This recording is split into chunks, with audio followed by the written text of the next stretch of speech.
A Rádio Internacional do Egito apresenta 8 de março, Dia Internacional da Mulher. Homenagem especial para a mulher em sua data comemorativa.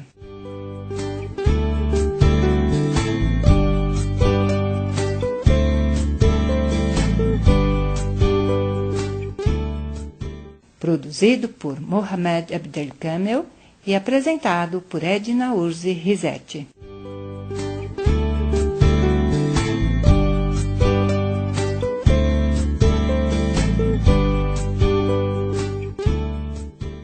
Queridas ouvintes no mundo inteiro, sejam bem-vindas neste dia especial, no qual temos a maior honra de homenagear todas as caras mulheres no mundo inteiro. Em 8 de março de cada ano, o mundo celebra o Dia Internacional da Mulher como símbolo da luta da mulher. Neste ano, e como dedicatória para a mulher palestina lutadora que está sofrendo a brutalidade e crueldade em meio de uma guerra horrível e inédita.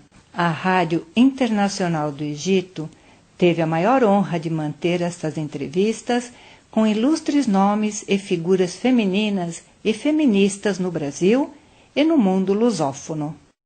Sejam bem-vindas nossas prezadas amigas Ana Liese Turler, psicóloga e feminista; Isabel Freitas, feminista antirracista, assessora do Centro Feminista de Estudos e Assessoria Brasília, Brasil; Rijarda Aristóteles, presidente do Clube de Mulheres de Negócios em Língua Portuguesa, embaixadora da Paz Human Federation for World Peace.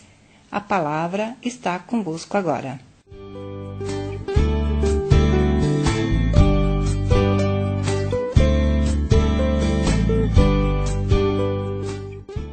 Saúdo a equipe da Rádio Cairo Internacional e a todas as ouvintes e a todos os ouvintes que estão nos acompanhando. Sou Ana Liese Turler, agradeço o convite para essa participação extremamente honrosa e comovente. Sou uma mulher latino-americana, uma mulher brasileira moradora de Brasília. Sou mãe de Adriane e Lisiane e avó de Rafael. Sou filósofa e socióloga, militante feminista vinda lá dos anos 80.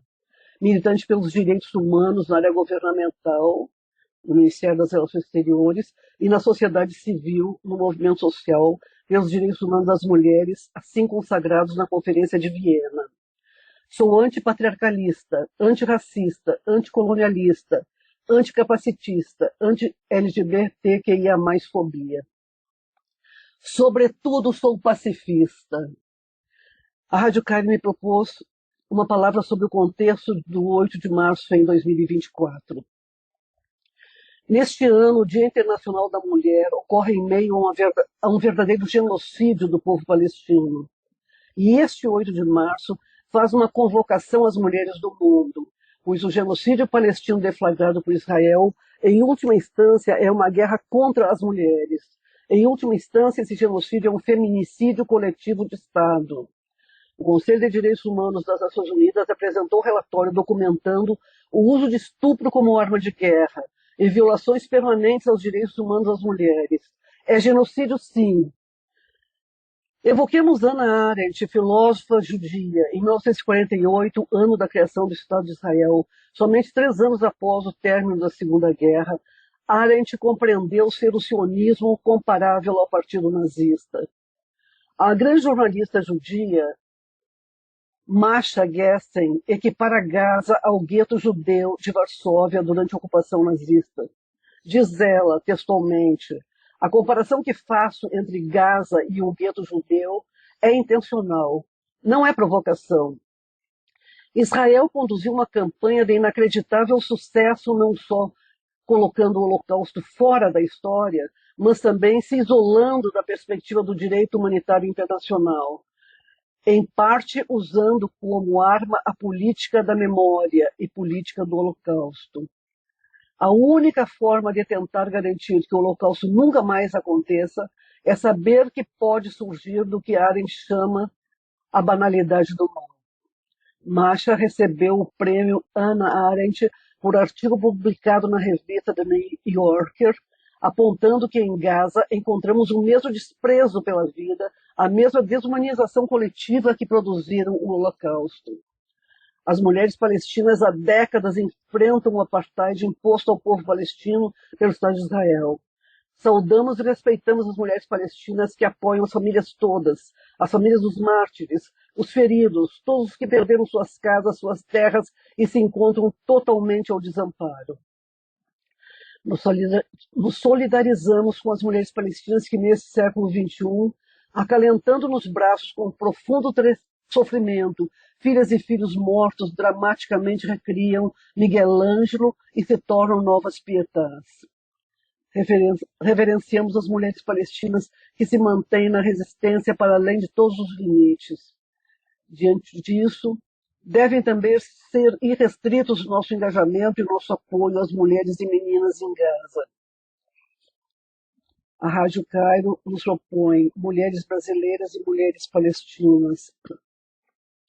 No Dia Internacional da Mulher, desde a América Latina e do Brasil, desde Brasília, manifestamos toda a nossa solidariedade às mulheres palestinas e apoio à sua resistência na faixa de Gaza, na Cisjordânia, em Jerusalém. As mulheres palestinas sempre estiveram e estão presentes nas lutas por resistência à colonização e à destruição de sua terra sagrada, de sua amada terra. Esse apoio foi por aqui recentemente manifestado no 15º EFLAC, em novembro, em El Salvador, na América Central. Lá, feministas latino-americanas e caribenhas, em torno de 1.800 militantes, com a participação de brasileiras, levantamos nossas vozes e denunciamos as violências contra mulheres e crianças pelo Estado fortemente militarizado de Israel. As feministas brasileiras estivemos juntas com as feministas latino-americanas e caribenhas contra as ações colonialistas e genocidas do Estado de Israel, contra as violações de direitos humanos de mulheres e crianças palestinas. Esse apoio também foi manifestado na Jornada Latino-Americana e Caribenha de Integração dos Povos, realizada em Foz do Iguaçu, na Universidade Federal da Integração Latino-Americana, UNILA, em fevereiro. Foi reafirmada a solidariedade internacionalista, apelando por um cessar-fogo imediato e pela criação de um Estado palestino soberano e livre, reconhecendo e reiterando o papel central das mulheres como sujeitos políticos. Nessa semana no Brasil, pelo 8 de março, em todos os estados acontecem atos promovidos pelo movimento feminista brasileiro. Em todos os atos haverá clamor contra o sionismo fascista e o genocídio da Palestina. O sofrimento das mulheres palestinas será lembrado nesses atos. Haverá também encontros com foco específico na situação das mulheres palestinas, pedindo cessar-fogo já. É o caso da campanha em defesa das mulheres palestinas, organizado pelo coletivo Rosa Luxemburgo. Também do Ato Internacional de Solidariedade às Mulheres Palestinas, organizado pela União Brasileira de Mulheres, UBM, apoiado pelo Ministério da Saúde e Conselho Nacional de Saúde. A Rádio Cairo me propõe ainda uma palavra sobre o empoderamento das mulheres, participação na governança e na resolução de questões e conflitos internacionais. A Palestina tem mulheres poderosas que precisam ser lembradas e celebradas. Homenageemos Fátima Mohamed Bernavi, 1979-2022, militante negra no movimento de libertação da Palestina. Homenageemos a cineasta Animahi Jassir, também fotógrafa e poeta, com seus filmes Vagib, Um Convite de Casamento, O Sol desse Mar, 3.000 Noites, Jornada Impossível e tantos outros. Homenageemos a escritora e combatente histórica palestina Leila Khaled, que nasceu em Haifa, em 1944 como eu, e vem dedicando a vida inteira à luta pela libertação da Palestina ocupada. Analisa ela. Israel quer dizer que estão atacando o Hamas, mas as crianças não são do Hamas. As mulheres não são do Hamas. Eles estão atacando o nosso povo, e dessa vez é um ataque genocida. Homenageemos a escritora palestina Adania Shibli, Em 15 de outubro, ela foi informada sobre o cancelamento da homenagem já anunciada e que receberia na Feira do Livro de Frankfurt, evento com impacto global. Seu romance Detalhe Menor foi o escolhido. Entretanto, ela não recebeu o prêmio. A Dânia foi penalizada por ser palestina, mais uma vítima do Estado de Israel, como tantas mulheres palestinas. As mulheres palestinas são mães, filhas, irmãs, companheiras afetivas. São cineastas, poetas, escritoras, militantes, combatentes, políticas e muito mais. Apresentei exemplos com algumas mulheres palestinas valorosas nessas áreas, mas as mulheres têm toda a capacidade, competência, sensibilidade para participar também de governanças nacionais e participar da resolução de questões e conflitos internacionais. A associação do patriarcado com o capitalismo levou ao poder homens construindo um mundo violento e bélico. A presença paritária de mulheres e homens nos estados de deliberação e decisão pode nos levar a um mundo com justiça e paz. Temos certeza de que outro mundo é possível. Finalmente, uma palavra final. Me despedindo, deixo uma mensagem de muita esperança para as companheiras mergulhadas em uma luta implacável, em que é impossível recuar. A libertação de Palestina é uma questão para suas mulheres, seu povo, mas também para todas nós mulheres latino-americanas, para todas nós mulheres brasileiras. Conforme diz Leila Khaled, com a Palestina ocupada não haverá paz no mundo. Nosso horizonte é Palestina soberana e livre, o caminho legítimo para uma paz justa, verdadeira e duradoura. Por uma Palestina livre do rio ao mar, clamamos por um cessar-fogo imediato, clamamos por respeito ao tempo sagrado do Ramadã que está chegando. Muito obrigada.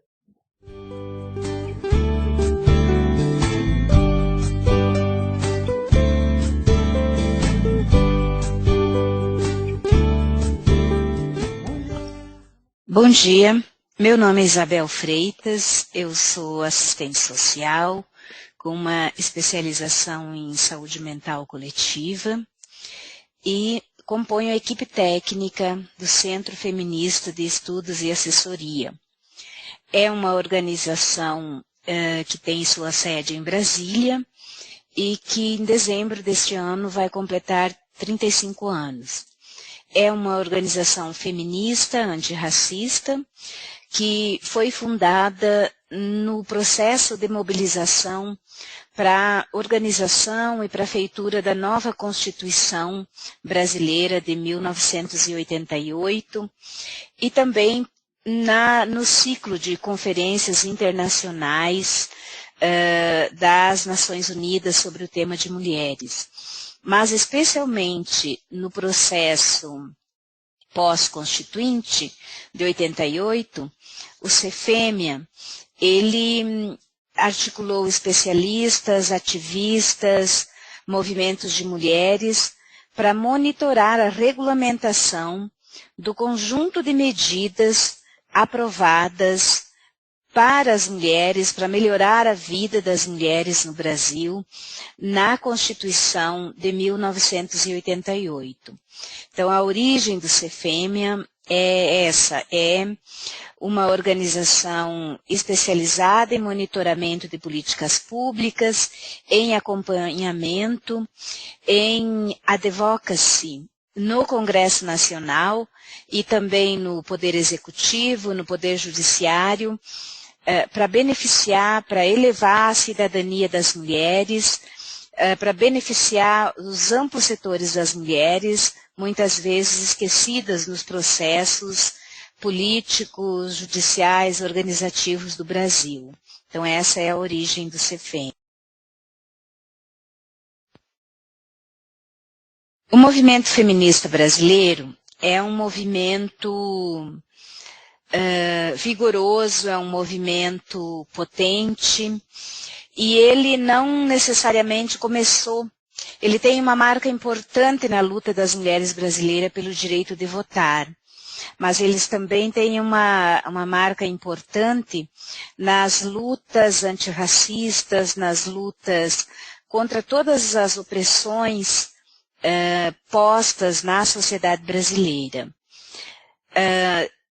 As feministas negras, do feminismo negro, que é muito potente no Brasil, têm nos ensinado e têm estudado de que o feminismo brasileiro, ele começa quando as mulheres escravizadas trazidas do continente africano, quando as mulheres escravizadas começam a impor resistência ao tráfico negreiro, aos seus donos, aos seus novos donos, ao escravismo brasileiro. Então, recontamos a história do feminismo brasileiro a partir da resistência das mulheres negras que vieram para esse continente de forma brutal, escravizadas, e da resistência das mulheres indígenas que enfrentaram a colônia, os colonizadores, e também se organizando, fugindo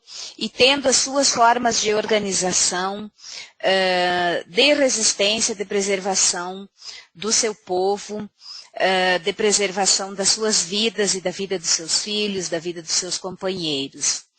Passando isso, o movimento feminista brasileiro sempre esteve presente nas lutas políticas do Brasil. Podemos fazer um marcador como as grandes lutas pelo direito ao voto. Podemos dizer que o Brasil foi um dos últimos países a conceder o sufrágio universal, em que todas as pessoas podiam votar. As legislações no Brasil, elas diziam que no início só podiam votar homens brancos com posse de terras, e foram as mulheres que marcharam, que caminharam, que se mobilizaram para que na Constituição de 1932 fosse concedido o direito ao voto para as mulheres e para todas as mulheres. Então, o direito ao voto é um marcador importante para a entrada das mulheres na participação política. Quero lembrar aqui das pioneiras, lembrar especialmente de uma pioneira, uma mulher negra que se elegeu deputada no estado de Santa Catarina, que é um estado de maioria branca, que foi Antonieta de Barros. Foi a primeira mulher negra a ocupar o parlamento no sul do país. Temos também outras mulheres pioneiras, no caso de Olinda Daltro, no caso de um conjunto de mulheres que tiveram a sua participação na política, de forma a conseguir questionar digamos assim, o que a gente chama de um sistema machista, racista, que ainda persiste no Brasil, e no seguir da entrevista vou mostrando como esse sistema ainda continua tão vivo e tão presente na sociedade brasileira, apesar do movimento feminista, o movimento sindical, das trabalhadoras, os movimentos universitários, impor resistências em todos os períodos democráticos e não democráticos na sociedade brasileira. Essa potência do feminismo brasileiro é a que nós mobilizamos para avançar em direitos sociais. Tá? Para o feminismo, que o CFM, enquanto uma organização da sociedade civil, faz parte, não nos serve avanços individuais. É muito importante que as mulheres que consigam, por seus méritos, chegar ao topo das carreiras, chegar às representações políticas individualmente. Mas não nos resolve o tamanho do dano que a colonização escravocrata deixou no Brasil, persistindo há mais de 500 anos. Então, somos parte do feminismo que quer direitos, que quer autonomia, que quer viver, que quer bem viver para o conjunto das mulheres. Que quer o fim do racismo, o fim do capacitismo, o fim da pobreza e da desigualdade que ela se sobrepõe na vida das mulheres pretas, pardas e que vivem nas imensas periferias do Brasil.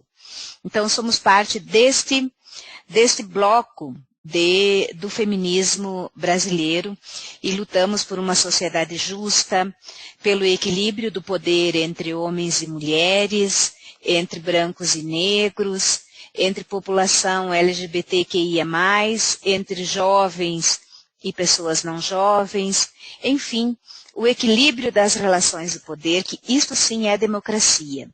E também pelo equilíbrio econômico. Não pode haver uma economia às custas do trabalho não pago das mulheres, né? Ainda falando sobre essa questão da participação política das mulheres, num conjunto de 193 países, o Brasil ocupa o 131º lugar. Ou seja, o Brasil é um dos últimos e ele está na frente apenas do Haiti. Por que eu falo do Haiti? Haiti é um país devastado pelas mudanças climáticas, mas também pela guerra, pela colonização. Então, estou dando um exemplo de um país colonizado há 500 anos e de um país colonizado e devastado por fenômenos naturais e por fenômenos humanos, como é o caso da guerra, como é o caso de outras questões que acontecem. Então, o Brasil é um país que caminha a passos lentos na participação política das mulheres. E por que isso acontece? Porque é um país patriarcalista, é um país racista e é um lugar onde não é propício para a participação política das mulheres. As mulheres vivem com uma divisão sexual do trabalho muito violenta, com uma divisão racial do trabalho muito violenta. E as tarefas da reprodução da vida e da manutenção da vida que arca sobre os ombros, principalmente das mulheres pobres, ela impede uma participação igualitária, uma participação em condições de igualdade na vida, nas condições de concorrer a um cargo, nos parlamentos, nos poderes executivo, legislativo, e mesmo interfere na vida acadêmica, na vida das mulheres. Nós temos um país que em torno de 30% das crianças de 0 a 3 anos não têm direito à escola pública, acesso universal à escola pública. Isso implica, sim, numa trava na vida das mães, que têm que dar conta do cuidado sozinhas. E isso impede ao acesso à escola, isso impede o acesso a concorrer aos cargos de vereadoras, de prefeitas, de deputadas, assim por diante. Então, a estrutura econômica, a divisão sexual e racial do trabalho é um dos impedimentos para as mulheres ascender aos postos de poder. Sem falar na violência política, que é gritante no Brasil. Podemos aqui relembrar o caso mais brutal, que é o assassinato de Marielle Franco, no Rio de Janeiro, que foi no mês de março, no dia 14 de março, que é um assassinato político de uma mulher negra de periferia, que gritava a favor dos seus, a favor das mulheres de periferia, das mulheres negras, e foi assassinada num crime ainda não esclarecido no Brasil. E o montante de xingamentos, de desrespeito que acontecem ainda hoje no Parlamento Nacional Brasileiro contra as mulheres LGBT, contra as mulheres negras, num espaço onde o parlamento de maioria branca, de maioria rica, de maioria masculina, diz: esse lugar não é para vocês. Então, o feminismo brasileiro, ele resiste e diz que nós queremos estar em todos os lugares. Todos os lugares são lugares para todas as mulheres. E necessitamos e lutamos por uma representação plena de todas as mulheres brasileiras, as indígenas, as negras, as LGBTQIA+, as juventudes, todas as mulheres, as trabalhadoras rurais, assim por diante. O fato do Brasil ter eleito pela primeira vez na sua história uma presidenta mulher, a presidenta Dilma Rousseff, fez o seu primeiro mandato e, como o mundo conhece, não concluiu o seu segundo mandato. Os movimentos sociais, o campo democrático sempre afirmou, e o judiciário, em que pese, foi cúmplice do que nós chamamos de um golpe contra a democracia, quando do golpe que ocorreu no impeachment da presidenta Dilma. Dizemos que foi um golpe misógino, porque foi um golpe dado por um sistema de poder que não quer as mulheres nos espaços de poder. Então, denunciamos o golpe como um golpe misógino, um golpe contra as mulheres, contra a participação política das mulheres. Então, lidamos com essa realidade. Isso não significa que as mulheres agora chegaram ao topo das carreiras. Não, elas não chegam igualmente. Quando chegam ao topo do poder, elas imediatamente são golpeadas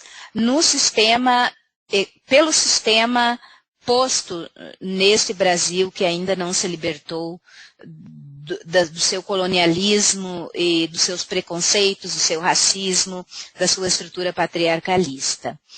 Então, temos muitas lutas ainda. Não há uma igualdade de poder.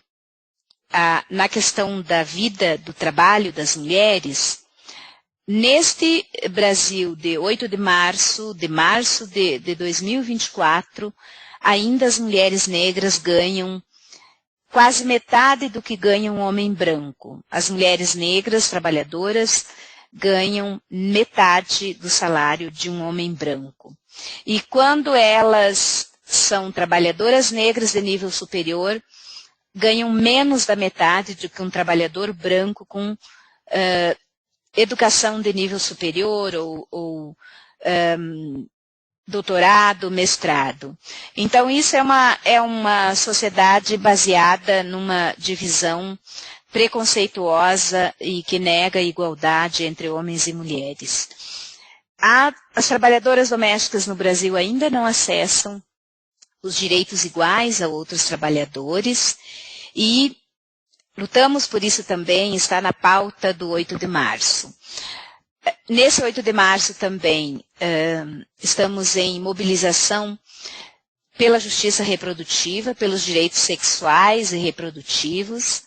No Brasil temos uma bancada fundamentalista de ultradireita, que, como em vários países, tenta submeter as mulheres a tratamento desumano, como a manutenção de gravidez oriunda de estupro, a manutenção de gravidez de crianças, de adolescentes, a proibição de um direito já assegurado na legislação brasileira, que é da interrupção de gravidez no caso de risco iminente da vida da mãe, no caso de estupro, e no caso de violência sexual, estupro, e no caso de anomalias graves. Então, temos um bloco fundamentalista no Parlamento brasileiro, que quer dizer que uma criança de 10, 11 anos tem que ser mãe, porque eles acham que tem que ser mãe.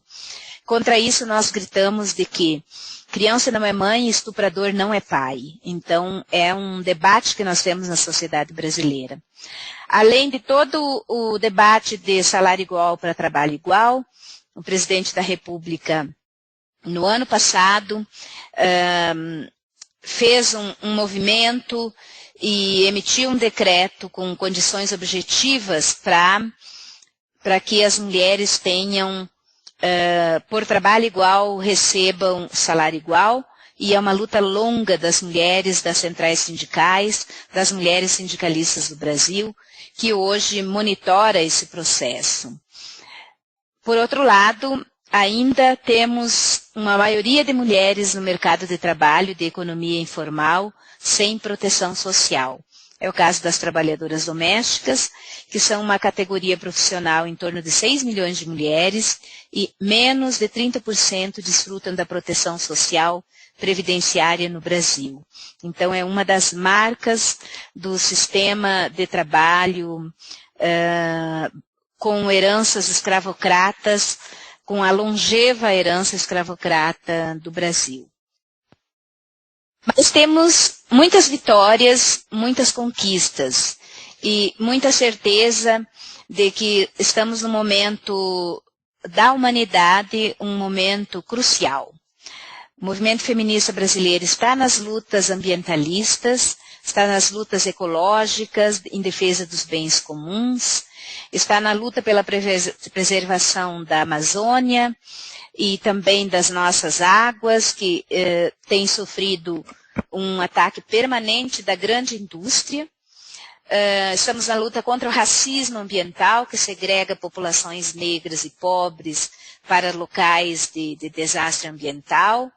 E também nesta luta pelo direito à moradia digna e pela preservação dos espaços públicos de lazer, de circulação para toda a população.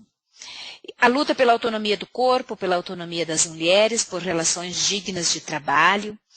Esse ano no Brasil temos eleições municipais, é o ano que vamos eleger prefeitas, prefeitos, vereadores e vereadoras, e o feminismo brasileiro está afirmando que as mulheres podem estar em todos os espaços e que a Câmara de Vereadores e que as prefeituras é um lugar estratégico para consolidar políticas públicas de cuidado com a vida, de cuidado com o meio ambiente, de democratização da vida nas comunidades, de construção de bem viver.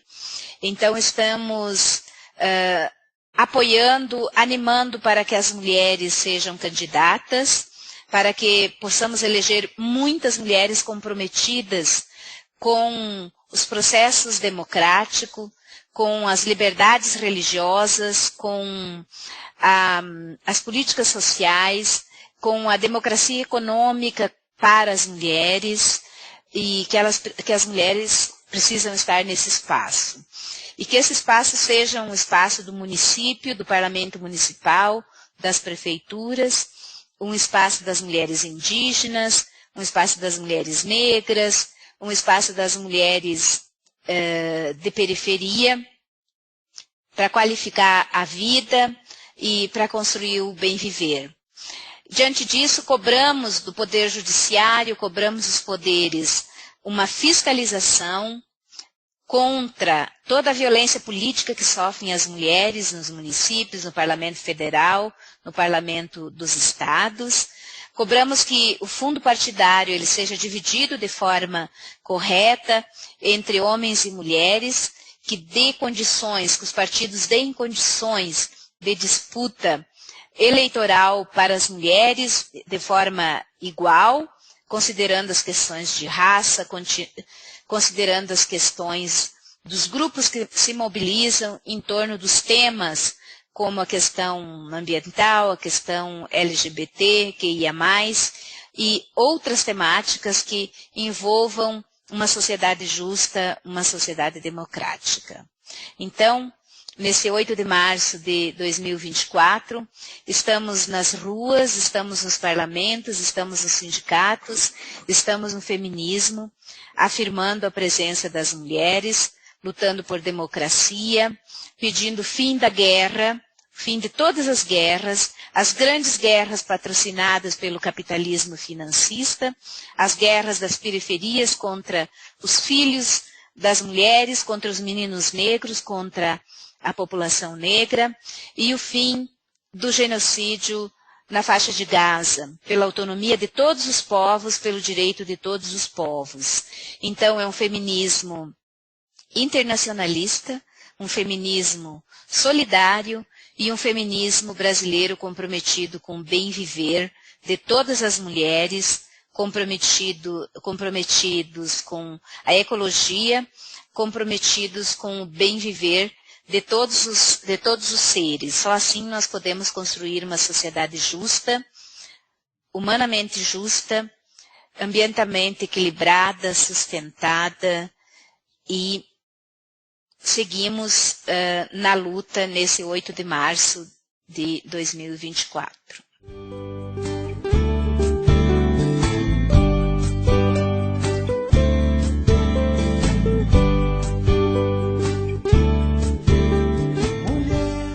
Olá, muito bom dia. Eu é quem agradeço o convite e é um prazer partilhar com os seus ouvintes e consigo um pouco da trajetória do Clube Mulheres de Negócio em Língua Portuguesa.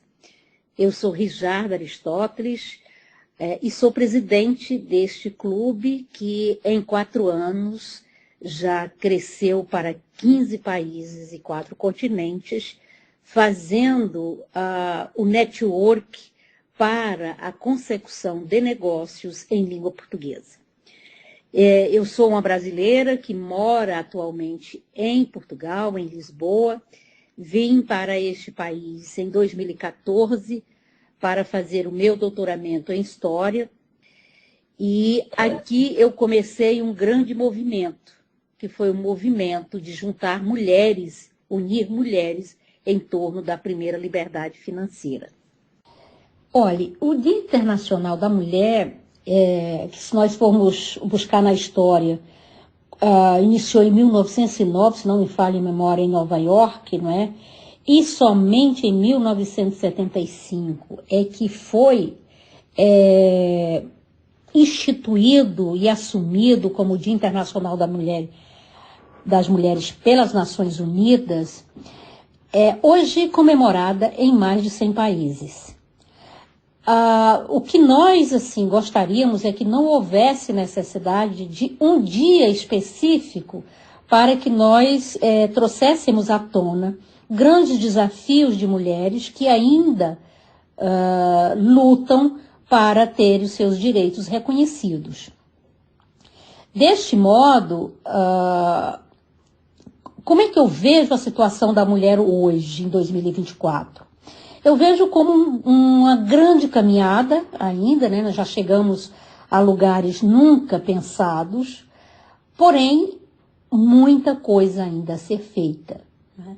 Nós temos muitas desigualdades no mundo do trabalho, no mundo das liberdades individuais, de realmente reconhecimentos de que mulher pode ser e é um grande ativo para a sociedade. Então, são desafios que nós ainda convivemos muito de perto.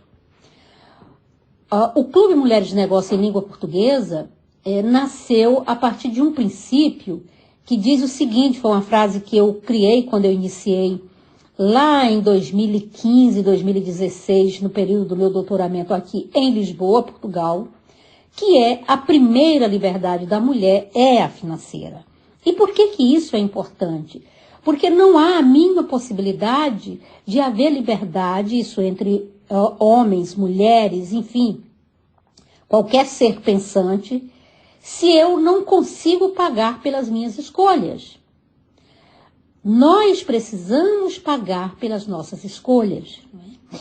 É nesse sentido que nós entramos com essa bandeira de a primeira liberdade da mulher financeira, porque faz com que a mulher assuma o direito ao trabalho, e atenção, quando eu falo mulher assumir o direito ao trabalho, a desenvolver seus negócios, a empreender, eu estou falando de uma vida melhor para as famílias, uma vida mais próspera para as comunidades, para as sociedades e claramente também para os homens. Então, esta máxima que a gente traz ainda faz muito sentido no mundo de hoje. Se nós conseguirmos pensar numa nação empreendedora em língua portuguesa, por exemplo, onde em qualquer país do mundo que exista uma mulher que fale o idioma português, ela possa empreender, ela possa galgar fronteiras, postos e possa internacionalizar, porque não há necessidade de um outro idioma, Isso é muito importante. E nós defendemos que a língua portuguesa é também uma língua do negócio, de negócios, além de ser uma língua muito bonita para música, teatro, poesia, ela é também uma língua de negócios. Então, a minha visão hoje em relação à situação da mulher em pleno 2024 é muita coisa nós já conquistamos e muita coisa ainda a conquistar.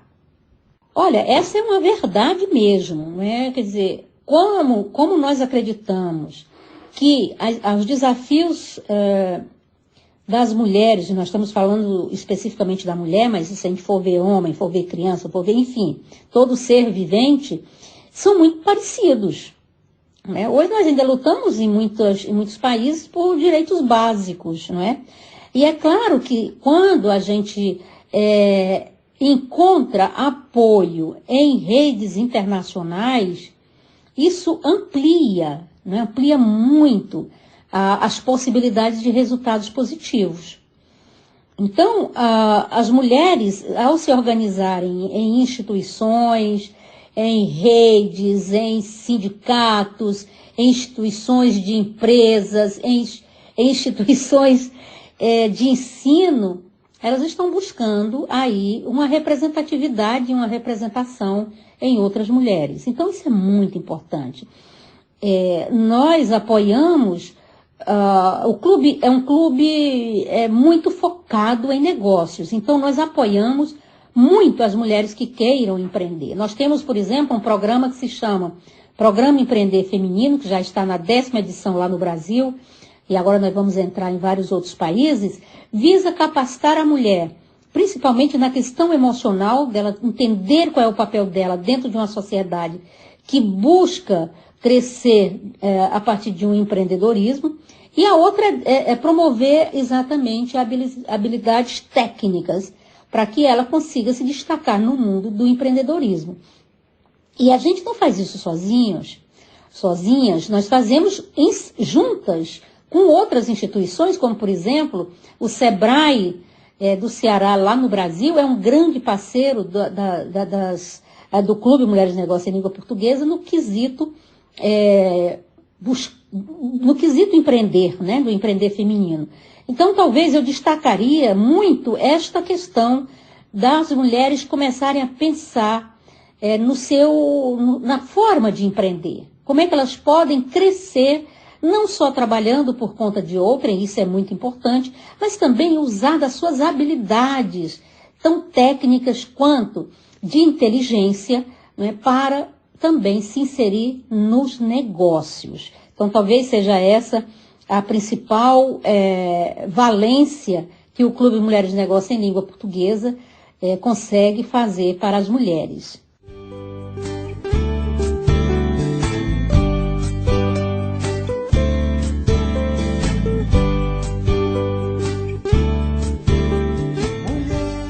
Agradecemos muito todas as figuras palestrantes e parabéns por este dia eterno.